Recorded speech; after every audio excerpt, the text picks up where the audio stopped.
Sveiki, ačiū, kad žiūrite ir klausote Invest.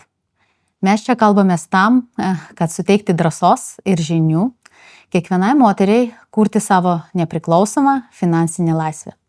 Aš esu Rena Saribėkian-Kinderė, Invest bendraįkūrėja ir šiandien turime ypatingą svečią, Ieva Svon. Labas. Labas, Ieva, džiugu, kad esi kartu su mumis. Mes tave pažįstam ir žinom iš socialinių tinklų kaip balsą tokį, kuris yra labai populiarus, garsus. Bet tuo pačiu aš žinau, ir mes su tavim turėjom pokalbį prieš turbūt gerus metus apie investavimą, kad tu esi moteris ne tik, kuri yra aktyvi gyvenime, bet taip pat, kuri ir savo finansus tvarko, savo pajamas investuoja. Ir turi kažkokį planą valdyti savo finansus visus. Ateitį. Ir valdyti. Ateitį tokį. Taip. Ir šiandien mūsų tikslas yra gal išgirsti tavo istoriją, jeigu trumpai pasidalinsi su mumis, ne? Kokie ten buvo pirmi žingsniai. Kokios buvo klaidos, gal, kurių norėtum išvengti, arba kokios yra tavo šiaip ribos investavime. Ir gal tiesiog su kažkokiu aiškiu planu mes užbaigsime, kurie galėtų pasinaudoti kiekviena moteris, kuri dar neinvestuoja, arba reikia jai drąsos pradėti investuoti, arba investuoja ir ją tiesiog padrasinti tą daryti toliau. Tai pasidalink pati, koks tavo gyvenimas, kaip priėjai šiaip prie finansų valdymo. Aišku, bet kokiu, kaip čia, labai iš artimos aplinkos neturiu tokių didžiųjų investuotojų, bet iš tikrųjų tai nuolatos skaitau įvairiausią literatūrą, domiuosi didžiosiomis įmonėmis ir vienaip ar kitaip tave tai įtraukia. Tai prieš gerus 4 metus, sakyčiau, padariau tokį pirmą žingsnį ties investavimu, labai bijojau. Šiaip, labai bijojau ir ypatingai, kai esi viena pati, nieko neturi, kaip aš sakau, atsiremti į kitą žmogaus petį, tai būna iš vis labai nesaugu. Bet man atrodo, būtent šitas laikotarpis mane ir privedė, kad kiekviena investicija, ar ji būtų didelė ar maža, ją reikia labai gerai apgalvoti, ją reikia labai gerai apskaičiuoti, nedaryti to impulsyviai. Todėl kaip sakau, neturiu tokių blogų investicijų, iš kurių galima būtų pasimokyti. Gal labiau aš pasimokau iš kitų klaidų, nes tikrai matau aplinkoje, kurie žmonės ne tik blogai investuoja, bet ten, kur tiesiog būna melagienos tokios, net nėra tokių kaip kažkokių investicinių fondų, tiesiog investuoja ir pinigai dingsta tą pačią akimirką. Tai ačiū Dievui, aš nesu taip investavus savo pinigų, bet gal dėl to, kad tiesiog buvo momentas, kuomet jaučiausi ypatingai pažeidžiama ir man reikėjo 100 kartų apgalvoti prieš darant sprendimą. Žiūrint į tave, šiaip bendrai investavimas jis toks dalykas, kuris yra susiejamas su tokiu mitu, vienu iš tų mitų, kad tam, kad pradėti investuoti, reikia labai daug laiko tam skirti. Ir žiūrint į tavo gyvenimą, tavo tempą, kuris yra, turbūt ženkliai aktyvesnis negu toks vidutinis, kurį mes žinom arba matom, bet vis tiek atrandi tą laiką dabar savo finansams ir turi turbūt tuos finansus kažkaip pasidalintum, ar ten biudžetuoji, ar kaip į tuos finansus pati žiūri, ar turi kažkokias taisyklės. Kas padeda tau jaustis ramiai ir eit ramiai miegoti? Jo, tai šiaip šiuo metu turiu taisyklės. Visų pirma, tai pagrindinė taisyklė, neišleidžiu daugiau nei uždirbu. Kiekvieną mėnesį, kiekvienais metais tiesiog tai yra kaip tėve mūsų, aš vis bandau taip pasakyti, bet iš tikrųjų mano visi investiciniai sprendimai man leidžia ramiai miegoti ir aš tiesą pasakius, manau, kad nedaryčiau jokių sprendimų, dėl kurių aš negalėčiau miegoti. Tai aš esu pasiskaičiavusi ir kai ima žmonės iš banko paskolą, tai reikia turėti bent 6, jeigu neklystu, jeigu nepasikeitė dabar tos taisyklės, bet reikia turėti bent 6 mėnesių pagalbą, kad tu galėtum nusipirkti maisto savo tam būtinosioms išlaidoms ir kad susimokėti už banko paskolą, nes greičiausiai per 6 mėnesius tu rasi jau antrą darbą. Aš tokią pagalbę turiu 2 metų. Kodėl tu? Kodėl tiek daug? Tiesiog man toksai yra gal iš to turbūt ir sekė, kur prieš 4 metus pajutau tokį jausmą, kad man buvo baisu ir aš nežinau, kaip bus toliau. Todėl mano visi sprendimai paremti, kaip ir minėjau, apskaičiavimu. Todėl jeigu 2 metus aš turėsiu tokias santaupas, kurios man leis išlaikyti mano butą, mano mašiną ir niekaip nepabloginti savo gyvenimo, kurį šiuo metu susikūrusi. Reiškia, aš per 2 metus tikrai sugebėsiu padaryti vėl iš naujo tą patį, ką turiu šiemet, ką turiu šiuo metu. Tiksliau, tai aš tiesiog esu galbūt pernelyg atsargi, bet mano pagalbė yra 2 metų. Šiaip vadovėliškai, jeigu taip žiūrėti, tai jeigu esat jaunas žmogus ir galite tikrai greičiau surasti darbą, neturite šeimos, neturit paskolų, neturit vaikų, tai tos finansinės pagalbės užtenka nuo 3 iki 6 mėnesių turėti, tai tiesiog savo išlaidas per mėnesį maždaug dauginat iš tų mėnesių ir turite sumą, kurią reikia sukaupti ir atidėti, o pas tave 2 metai. Tai čia pas mane nestandartinis. Gal dėl to, kad pas tave pajamos yra irgi nestabilios ar tokios Irgi tikrai yra ir tai, kad kaip dabar aš esu savo pajamas sunormalizavusi, bet vėlgi taip, aš esu įmonės savininkė, įmonėje dirba vienintelis asmuo yra aš savo išsimoku algą, kuri yra nustatyta ir aš tiesiog kiekvieną mėnesį išsimoku savo tam tikrą algą fiksuotą.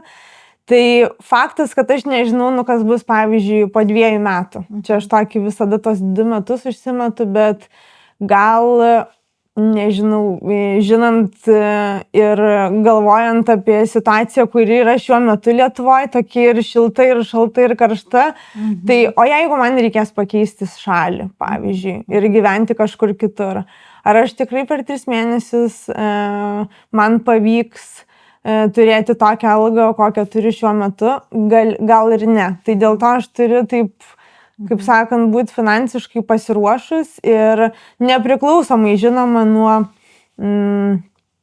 uždirbamų pinigų, kiekvienas žmogus apsiskaičiuoja savo, kiti 3 mėnesius, kiti 6 mėnesius.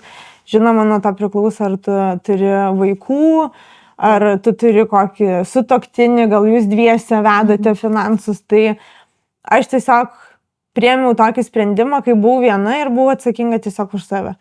Tai neturėjau į ką atsiremti, į petį, dėl to mano sprendimai visi, yra tokie, kokie yra.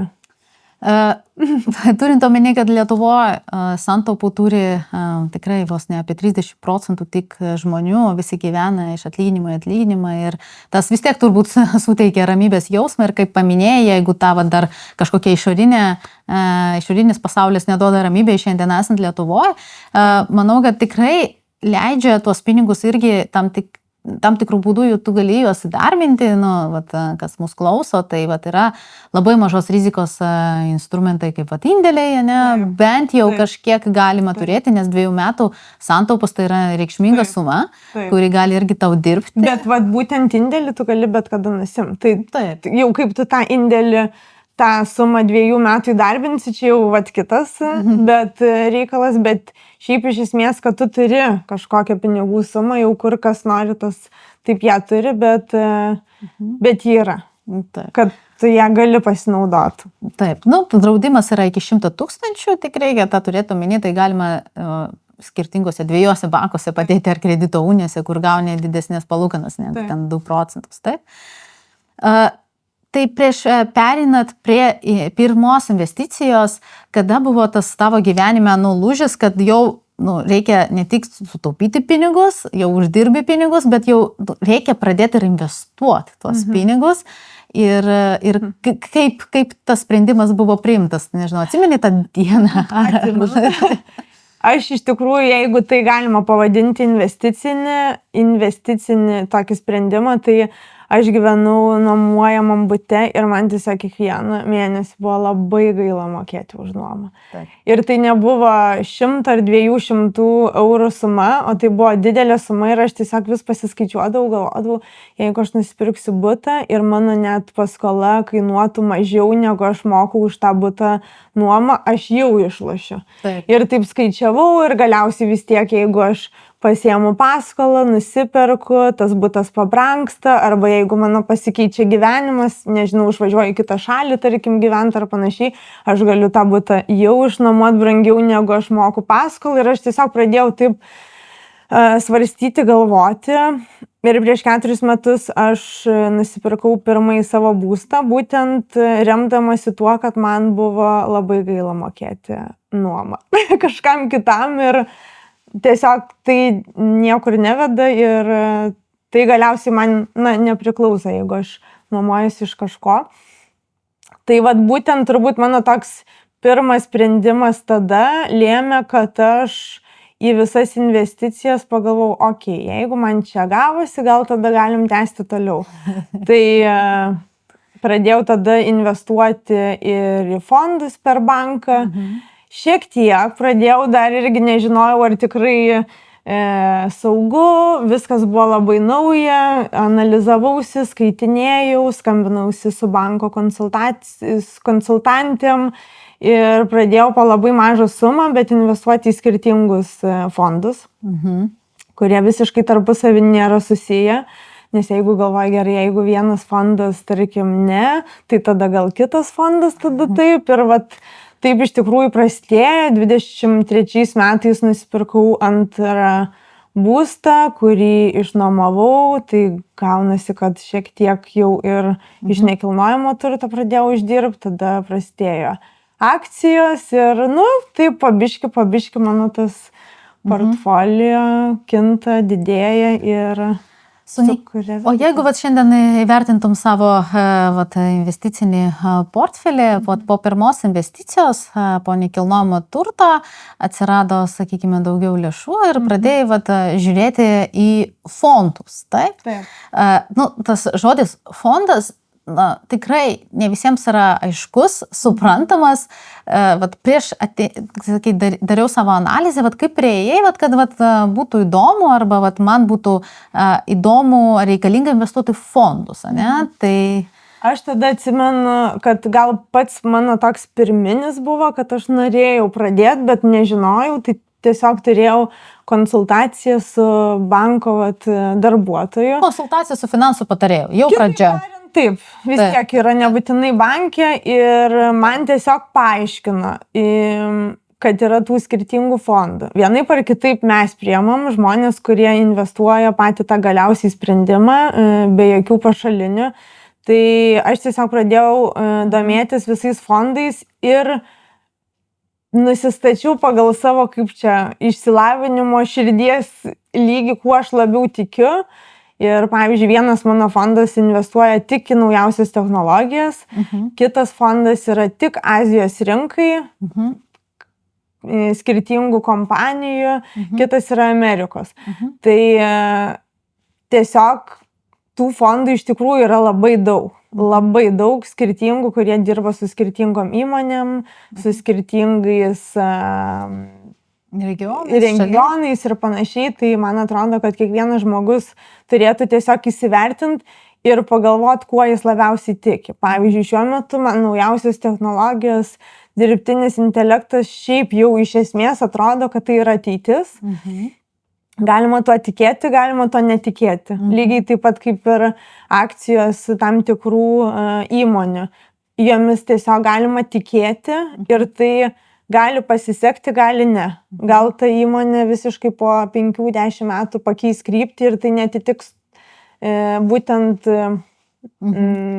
tuo, ką tu pradžioje galvojai, kad taip yra. Tai dėl to sakyčiau, tas visas investicijos turi būti paremtos, kad tarpusavį nėra susijusios. Tai turi būti skirtingai, jos reaguoja į tam tikrus įvykius pasaulyje, gali vienu metu vienas kilti, kitas kristi, o sakykime, va, tai prieš investuojant į fondus, na, ir tų turi Amerikos, Azijos technologijų, na, turi būti, ar nustatei savo kažkokį, nu, va, tikslą, kiek, va, po kažkiek metų, va, koks tikslas buvo, va, tuos pinigus išsiemant vidutiniškai gražą kažkokią uždirbti. Na, ir aišku, kalbėti reikia ir apie rizikas, ar įsivertinai kokios tos, na, rizikos gali būti. Šiaip labai geras klausimas. Prieš, vat, kas liečia fondus, pas mane yra taip, nežinau, ar taip žmonės mąsto, bet kai aš kiekvieną mėnesį pervedu į tuos 3 skirtingus fondus, aš, kaip sakau, tos pinigus palaidoju. Nu, gerai, jeigu gausis, aš tikiuosi, bet aš nesu ta, kuri kiekvieną dieną prisijungia ir žiūri, ar kilo, ar kito, dėl to aš miegu ganėtinai ramiai. Tai nėra labai didžiulės sumos, kurios vėlgi paveikia mano kasdienybę. Tai aš, kai pradėjau investuoti, taip ir laikausi to iki šiol, kad ne pagal ten krenta, kyla ir tik tada investuoju. Tiesiog kiekvieną mėnesį yra maždaug tam tikra diena, kada aš prisijungiu ir padarau veiksmą, tai pervedu į tam tikrus vat, fondus. Tai mano toks, sakau, palaidoju, tai gerai, jeigu gausis, aš sakyčiau, kad tai galbūt bus mano ateityje pensija, kuri turės labai gerus dividendus. Labai teisingai. Turbūt taip ir reikia daryti, padėti pinigus ir pamiršti apie juos. Ir jie vis taip kaupėsi, kaip sakau, gal kažkas išgyvens kažkokią krizę, kažkas aukštumas, tai aš šitos pinigus šiaip žiūriu kaip į tokią ilgalaikę perspektyvą, kuri galbūt man ateityje pensijoje padės, bet ne kiekvienai dienai jau tai. Nu ir čia labai gerai pažymėjai, kad reikia kuo mažiau žiūrėti tuos svyravimus, nes ilgainiui, kaip ir paminėjai, akcijų rinkos gali ir krizę išgyventi, ir recesiją, ir čia gali ir kilti, ir kristi, kaip ir nekilnojamo turto kainos taip pat. Netikrinamės kiekvieną dieną, rodė mūsų kaina padidėjo ar sumažėjo. Todėl gal mes ir dėl to ir nežiūrime į tą investiciją kaip į tokią rizikingą. Bet su investavimu į fondus, kurie investuoja į akcijas, na, praktiškai tų svyravimų patirsime, bet vidutiniškai po 10% metinių, jeigu neliesti su tokiu portfeliu kaip tu, pinigus ten 10-20 metų kiekvieną mėnesį investuoti, tai labai teisingai paminėjai, kad galima sukaupti pensiją. Ir nėra tai, kad pinigai kažkur tai po lovą, kurie vienai par kitaip nuvertės. Jeigu taip žiūrint 10-20 metų perspektyvą, tai tiesiog pinigai uždirba pinigus. Man labai patinka šitas fondas. Taip, čia yra tas posakis, kad sudėtinės palūkanos yra 8 pasaulio stebuklas. Tai kuo ilgiau investuosi, tuo didesnį turtą sukaupsi. Ne? Tai pavyzdžiui, labai paprastas toks pavyzdys visiems. Jeigu investuojate, tarkim, uždirbate 1000 eurų per mėnesį visą gyvenimą, kur dirbate 40 metų, aišku, ten tai yra infliacija, aišku, ten atlyginimas didės, bet čia tik teorinis. Jeigu 1000 eurų 40 metų uždirbate iš eilės ir kiekvieną mėnesį, tai 10% investuojat 100 eurų. 10% investuoti su 100 eurų, su 10% vidutinių metinių palūkanų, kurios reinvestuojamos toliau, prisideda kiekvieną mėnesį, kasmet prie jūsų investuotos sumos, ta grąža ir toliau reinvestuojama.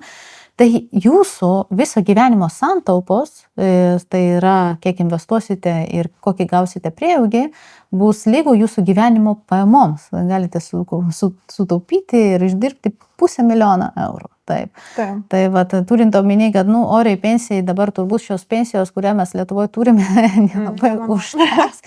Jo, tiesiog ar įmanoma uždirbti iš tų 100 eurų per mėnesį investuoti, taip įmanoma ir tą reikėtų daryti ir tai yra, kaip tu, įvairius skirtingus fondus ir to pakankamai užtenka. O sakykit, paminėjai akcijas, čia jau toks... Čia jau kitas. Taip. Jo. Jo. Kaip prieėjai prie to, kad, nu, vat, akciją noriu nupirkti, vat, suprantu, kad dirbtinis intelektas, technologijas, Dar tada iš tikrųjų nesinaudojau dirbtiniu intelektu, kai priėmiau šitą sprendimą, bet tikrai šiuo metu manau, kad su dirbtiniu intelekto pagalba galima pasitarti, kuris daug lengviau ir paprasčiau pateikia skaičius, kuriuos jau vėlgi reikia išanalizuoti ir patikrinti vis tiek būtinai. Taip, bet galbūt tiesiog labiau prieinama ir greičiau ta informacija, bet kokiu atveju ją reikia patikrinti. Mano investicija į akcijas tai buvo taip, kaip mes ir pradėjom pokalbį. Tu arba tiki tą įmonę, arba ne. Tai gal aš nežinau, ar čia reikia labai minėti, kur aš esu investavusi, bet tuo metu man pasirodė ateities tos įmonės sprendimai labai įdomus ir aš tiesiog nusipirkau akcijų. Bet tiesą pasakius, kai aš nusipirkau, po kažkur tai mėnesio laiko tos akcijos velniškai nukrito. Čia kiek? 50, 60? 50%. Tai, galvojau, tai vėlgi čia jaugi tavo ta investicija, kur tu padedi ir palaidoji. Maždaug tai. Tai buvo iš tikrųjų tas kritimas gal net daugiau nei pusę metų, bet šiuo metu vėl labai gražiai atsigavo ir eina į priekį. Tai aš manau, kad, ant kiek žmonės tiki tomis įmonėmis, ar jomis domisi ar ne, bet faktas, kad gali atsitikti visko. Tai mano čia toksai gal pabandymas, pasižiūrėsiu, jeigu patiks, gal ateityje. O kokia dalis tavo, yra, jeigu padalinto fondą ir akcijos savo portfelio, kiek pinigų į fondus eina, kiek tiesiog į akcijas? Šiaip į akcijas tai tikrai labai mažai, bet į fondus tai sakyčiau, dabar tai procentaliai, gal kokių 30%. Viso tavo portfelio. Tada 30% yra nekilnojamas turtas. Taip. Ne, daugiau turbūt. Ir kokios ten akcijos ten iki 5-10. Iki 5%. Iki 5. Tai vis dėlto, kaip toks visai toks panašus į vidutinio investuotojo Lietuvoje, nekilnojamas turtas, didesnė dalis, bet jau gerai, kad turi akcijas. Tai kaip ir paminėjai, jau gerai, kad turi fondus, ETF-us, arba tai yra Robur, tai aš taip suprantu, Swedbanko, taip. Bet kalbant apie tuos akcijas, apie tas akcijas, labai svarbu, kad tu paminėjai, tai yra, velniškai nukrito 50-60%, tai tiesioginis investavimas į akcijas, jis visada lydimas su labai didelė rizika, su labai dideliais svyravimais. Ir jis ir turbūt tuom ir skiriasi nuo to fondo, nes fonde tu turi 1000 akcijų, taip, ten 2000, dar iš įvairių regionų, iš įvairių pasaulio kraštų, iš įvairių sektorių, ten gali būti ir technologijos, ir bankai, ir finansai. Fondas, bent jau kiek pas mane, tai yra ne tik viena įmonė, o daug, tarkim, 50 įmonių vienam fonde, tai jeigu viena įmonė nelabai, kitam 49 gal gerai. O kai yra viena įmonė ir akcijos, tai faktas, kad gali būti visko, dėl to aš taip labai atsargiai tai žiūriu, bet... O kalbant apie pačią kažkokios ten ribos investavime turi, mes su tavim irgi kalbėjome apie investavimą į fondus, kas, jeigu neklaidos, ko nedarytum investavime, ar ko nedarai, ar buvo tokių? Nedaryčiau ir nedarau, tai kaip ir pradžioj sakiau, neišleidžiu daugiau negu uždirbu.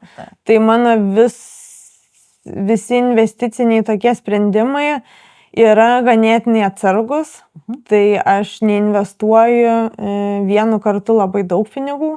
Tai būna, jeigu ir noriu, pavyzdžiui, daugiau tą mėnesį ar daugiau tą ketvirtį, tai aš vis tiek tas investicijas paskirstau. Tai nėra, kad viena didelė pinigų suma dabar keliauja į ten vieną, tarkim, fondą. Tai... Nežinau, dabar galvoju. Ar turi kažkokį pajamų procentą kiekvieną mėnesį, kurį visada atidedi investavimui? Turiu. Taip. Turiu, yra pinigų suma, kuri kiekvieną mėnesį. Vadovėlinis toks nuo 10-20% pajamų. Bet aš manau, kad kažkur tai 10-20% nuo mano pajamų keliauja visada investicija. O vat investuojant į technologijas, kaip ir paminėjai, tas tokias egzotikas, vat sunku atsilaikyti nuo tų tendencijų madingų, kad dabar viena akcija arba vienas sektorius labai daug uždirbsi ir panašiai. Kaip tą dalyką atlaikai? Man lengva, todėl kad aš nesu spontaniška šitam sprendime. Tikrai pažįstu žmonių, kurie, išeina koks straipsnis, čia dabar čia Teslas, Apple ar kažkieno akcijos pakilo ir dabar maždaug pirkime akcijas ar investuokime į kitus fondus, arba dar dažniausiai, ką aš matau bent jau aplinkoje, tai kai būna toksai juodu ant baltų, kad investuokit ir bus labai didelis procentas jūsų uždirbamų pinigų. Tai kai mane seka tokios žinios, man atrodo iš karto, kad tai nėra man. Kad aš arba tai yra apgavystė, arba tai tiesiog yra labai nesaugu ir tas mano pinigų palaidojimas bus tikrąja to žodžio prasme, kad jie jau ir dings. Tai aš nedarau jokių tokių iš tikrųjų sprendimų, kurie yra tendencingi, sakyčiau. Gal mane tos tendencijos šiek tiek gąsdina, kai kas galbūt yra ir gerai, kai kas ir blogai, bet čia iš tikrųjų visko būna. Tai aš nesu ta, kuri pagal tendencijas. Įdomu būtų išgirsti šiaip apie konservatyvumą. Tu kalbėjai apie tą investavimą į fondus Amerikos besivystančių rinkų ir tai yra pakankamai vis tiek, jeigu žiūrint į volatilumą, į tą svyravimą, laikinį svyravimą labai dideli ir tu kiekvieną mėnesį tą investuoji į tą dalyką.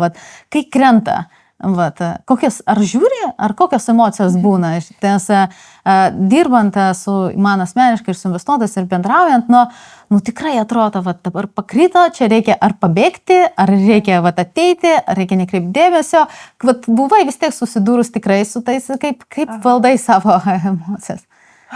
Šiaip būna visko, bet tiesą pasakius, aš labai retai tikrinu, tai būna maždaug į mėnesį 1-2 kartai, kada aš tikrinu. Čia jau pakankamai dar dažnai. Žinau, kad čia nedažnai, nes būna žmonės kiekvieną savaitę ar kas trečią dieną. Čia blogai. Tokių žinau, tai kurie taip labai tikrina, man atrodo, iš karto kelia tokią, nežinau, nepasitikėjimą ir naktį galimai ir sunku užmigti. Tai aš iš tikrųjų dažniausiai patikrinu tada, kai jau darau patį sprendimą, kad reikia šį mėnesį vėl investuoti. Taip. Kartais tiesiog pasižiūriu, nes tą visą profilį tokį investavimo paprasta taip tiesiog atsidarai programėlį ir matai. Tai, bet šiaip sakyčiau, kad ganėtinai retai, bet kai buvo čia visai neseniai tas jau labai šuolis žemyn visko, tada aš investavau. Puiku. Tai tada galvoju, man atrodo, kad visi investuotojai, ką aš seku ir tokie žmonės, kurie galbūt man labiau taip imponuoja ir yra autoritetai, visi investuokim, galvoju. Tai ne po savaitės darysiu šiandien. Gerai, tai mane paveikė biški tai, kad tas kritimas visgi įtakojo, kad investavau tada daugiau. Statistika rodo, kad žmonės kuo dažniau tikrina savo investicinio portfelio rezultatą, tuo labiau jį pradeda priimti kaip rizikingą ir tuo labiau daro emocinių sprendimų vietoje investicinių sprendimų. Ir viena iš priežasčių, kodėl moteris geresnės investuotojos negu vyrai, tiesiog elementariai, jos retai tikrina savo investicinio portfelio grąžą ir prie tų svyravimų, kur neseniai buvo, apie kurias kalbėjai, dirbant su investuotojais, man tą mėnesį aš gavau gal 80 skambučių iš vyrų ir ne vieną beveik iš moteris. Ji net nežino, kad kažkas buvo, kažkas Trumpas pasakė. Tiesiog galvoja, kad tai viskas tvarkoje, šiaip taip turi vykti ir taip vyks dar labai daug kartų. Nes jį pasidarė savo namų darbus ir jį turi savo planą, atsidarau ir investuoju, arba kaip padarei tu ir tai yra tikrai taisyklinga daryti, jeigu turi fondą diversifikuotą, jį tiesiog pirkti daugiau prie pakritimų, nes vis tiek kažkada atsistatys, jeigu investuoji ilgam, kaip tu investuoji. Tai dabar, vat, žiūrint į tavo visą tą finansinį, tą visą portfelį, ar vat, žiūrint ateitį kažką galvoji, vat, dar pridėti, keisti, vat, kažkokių kitų turto klasių įtraukti? Vieną idėją turiu, dar man ją reikia labai gerai apsvarstyti ir apskaičiuoti ir patikrinti. Tai šiuo metu galvoju, kad reikėtų nekilnojamo turto, bet nebe Lietuvoje. Bet ir anksčiau esu tokius namų darbus kitose šalyse pasidarius, bet manęs netenkina tiesiog skaičiai. Tai kol kas dar nieko tokio kaip ir 100% nesu nusprendus, bet minčių dabar turiu, kad reikia tiesiog nekilnojamo turto kitur, kur būtų grąža irgi geresnė negu Lietuvoje. Ir vėlgi dėl visos tos situacijos tikrai nebūtų teisinga toliau investuoti Lietuvoje, jau tada galbūt vėlgi kažkokius kitus fondus reikėtų, visiškai paskirstyti tą krepšelį kitaip, dar kitaip negu šiuo metu yra.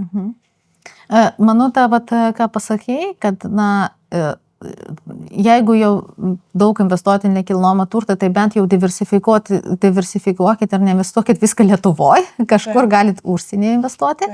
Bet ir kitas dalykas, tas investavimas likvidus į fondus, jis yra jau ne Lietuvoje. Tu praktiškai turi be abejo. Daiktą, kuris jau yra užsienį, tu turi turtą, esi to turto savininkas, kuris investuoja visam pasaulyje, o ne Lietuvoje. Čia kiti galvoja, kad jeigu investuoja nekilnojamą turtą Lietuvoje, dar nuperka kokią Ignitis akciją, o dar per Šiaulių banką kokią obligaciją lietuviškos įmonės, čia turiu ir obligacijų, ir akcijų, ir nekilnojamą turtą, čia diversifikacijos nėra, nes viskas vis tiek Lietuvoje. Tai... šitą nedaryčiau. Nedarau ir nedaryčiau. Kažkaip viskas, su tokia padidinta rizika. Man iš karto, tai vėlgi taip kažkaip galvoju, kad vėlgi turbūt nemiegočiau naktį. O dėl asmeninių savybių kalbant, tikrai matosi ir socialinėje erdvėje, kad labai daug sportuoji, daug gyvenime veiklos tos, kažką iš savo gyvenimo pasiėmė, investavimą, Man atrodo, kad sportas, kadangi sportuoju čia ne 1, ne 5 ir ne 10 metų, o tai darau, nežinau, jau dabar gal daugiau nei 20 metų, tai man toksai, sakyčiau, man tokia susiformavus disciplina, be kurios nebūtų kitų dalykų. Tai jeigu aš einu į sportą ir žinau, kad man tai reikalinga, naudinga ir gerai sveikatai ten 4-5 kartus per savaitę, lygiai tas pats yra ir su kitais dalykais. Tai investavime tiesiog yra planas, kurio tu laikaisi. Tai tu žinai, kas bus po savaitės, tu žinai, kas bus po mėnesį, tu žinai, kas bus po metų ir tiesiog to laikaisi. Faktas, kad gali būti visokių nukrypimų. Tai gali kažkas atsitikti su sveikatai ir tu ten tą mėnesį, tarkim, nesportuosi čia kaip pavyzdys per sportą, bet jeigu praeina dar 2 mėnesiai, tu jau žinai, kad vėl grįžti ir vėl darai tą patį ir viskas tiesiog gaunasi ir grįžta į tą patį režimą. Tai man atrodo, kad sportas labai susijęs su apskritai tokia gyvenimo filosofija, kuri priverčia, kad ir kas gyvenime įvyksta, kad tu laikaisi plano. Toksai planelis vis tiek kažkoks yra. Labai tokia gera išvada, nes investavime ir svyravimų yra, ir gali atsitikti ir krizių recesija, apie kurios minėjai, bet tas laikymasis savo plano ir tas bandymas nenukrypti, kaip ir gyvenime, taip ir investavime, yra pats svarbiausias, visko gali būti, bet tiesiog periodiškai daryti, o dar kaip apsaugoti save nuo emocijų, tai tu gali dar automatizuoti tą dalyką, kai tavo pinigus nurašo automatiškai ir dar kiekvieną mėnesį investuoja, tai irgi labai paprasta pasidaryti ir per tą patį banką arba per tą patį brokerį, kur dar greičiausiai tikrinsi jau savo tą situaciją. turbūt prieš tas paskutinės mūsų mintis, aš norėčiau su tavim tokį trumpą klausimų atsakymų padaryti sesiją. Gerai. Tai apie pinigų tvarkymą, dabar apie investavimą. Aš pasakysiu tau teiginį, o tu man pasakysi, ar čia yra... Apie mane ar čia yra tau pačiai green, red flag, žalia arba raudona vėliava apie pinigus, investavimą ir tvarkymą. Taip? Investuoju fiksuotą sumą kas mėnesį, nepaisant rinkos nuotaiko. Tai čia green. Neturiu 3-6 mėnesių finansinio rezervo, bet vis tiek investuoju. Nu, čia red. Taip. Perku instrumentą, kurio iki galo nesuprantu, nes visi perka. Red. Vienas regionas, šalis, sektorius sudaro daugiau negu 60% mano portfelio. Irgi red. Tai. Seku mokesčius prieš pirkdama investicijas. Tikrai green. Tegu auga kaip auga, nereikia čia portfelį diversifikuoti. Nu, sakyčiau red. Alright. Turiu aukštų palūkanų skolą, bet vis tiek didinu investicijas. Palūkanų skolą, tai čia red irgi jau nemiegočiau naktį, man atrodo. Ir kiekvieną mėnesį iš pajamų pradžiai sumoku savo, investuoju į ateitį, o po to tik išlaidauju. Jo, tikrai taip, green. Tai Ieva, dabar pasidalink 30 sekundžių. Tiesiog su kiekviena moterį, kuri šiandien mus žiūri, kuri gal bijo, kuri gal nedrasu, kuri galvoja, kad reikia daug pinigų, kuriai laiko žinių. Reikia pradėti, nes reikia būti savarankiškai nepriklausomai ir tą finansinę ateitį kurti. Ką jai padaryti? Tai, kad reikia, tai 100%. Skatinu visas imtis būtent investicijų. Kad reikia daug pinigų tikrai yra mitas, galima pradėti nuo 10 eurų, kilti iki 50, 100 ir daugiau, kiek kas gali, tiek tas leidžia, bet ką aš daryčiau kitaip ir jeigu jaunesnis žmogus, pavyzdžiui, stebi mane, ar nebūtinai jaunesnis, tai man dabar yra 34, čia nepaslaptis, tai aš labai būčiau norėjus pradėti investuoti bent po 10 eurų 18. Tai dabar tiesiog pagalvojus, ką aš būčiau sukaupus ir geriau ten ne kažkoks tai pyragėlis ar savaitgalis su draugais ten kažkokiam klube, aš geriau gal būčiau tikrai turėjusi, pavyzdžiui, kažkokią jau pagalbę 30 metų, kai man jos labai reikėjo. Tai tikrai sakyčiau nebijoti ir nesvarbu kiek metų, bet tikrai mes tai galime pradėti daryti. Ačiū Ieva, su jumis buvo Invest. Mes čia kalbamės tam, kad suteikti drąsos ir žinių kiekvienai pradėti kurti nepriklausomą savo finansinę laisvę.